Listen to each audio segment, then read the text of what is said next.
Ftit ħin wara li l-Aġenzija Internazzjonali ta' Kreditu Standard & Poor's ħabbret li naqset mill-ġdid il-credit rating tal-Enne Malta, il-Ministru Tonio Fenech indirizza konferenza tal-aħbarijiet.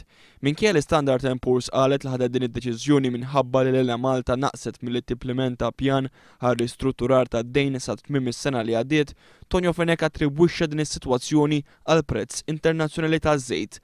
Qal li l-Gvern ħass li kellu jassorbi parti mill-ispejjeż li qed ikollha tiffaċċja l-Enne Malta. Iż-żewġ skemi offruti mill-Enne Malta u li issa se jibda jagħmel tajjeb għalihom il-Gvern fosthom tal-eco reduction ilaħqu mal-25 miljun euro. Mistoqsi minn One News, Tonio Fenech qal li għal dawn il-25 miljun euro ma kienx hemm provvediment fil-budget. Fl-istess waqt ma qalx minn fejn se jkun qed iġib din l-ispiża ġdida fin-nefqa tiegħu. Mitlub jgħid jekk hu jerġa' jispiċċa jnaqqas il-budget għall-oqsma bħas-saħħa u s-servizzi għall-familja kif għamel fl-aħħar jiem, Tonio Fenech ma skludix. Ovvjament itnaqqas in-nefqa tal-Gvern titnaqqas minn diversi oqsma. Fl-aħħar mill-aħħar irid jonqos.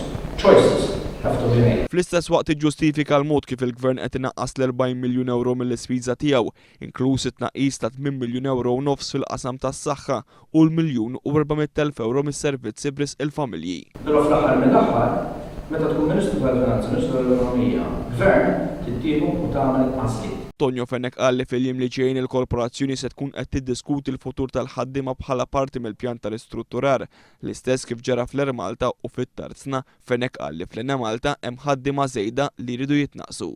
Basta ta' fatto, ġifieri li l-korporazzjoni se jkollha surplus u l-Gvern se jara kif l-unions ta' is-surplus nindirizzaw. Matul il-konferenza kien ikkonfermat ukoll li l-Enne Malta għandha 600 miljun euro dejn u trid tiddejjen aktar biex tagħmel il-proġett tal-Interconnector.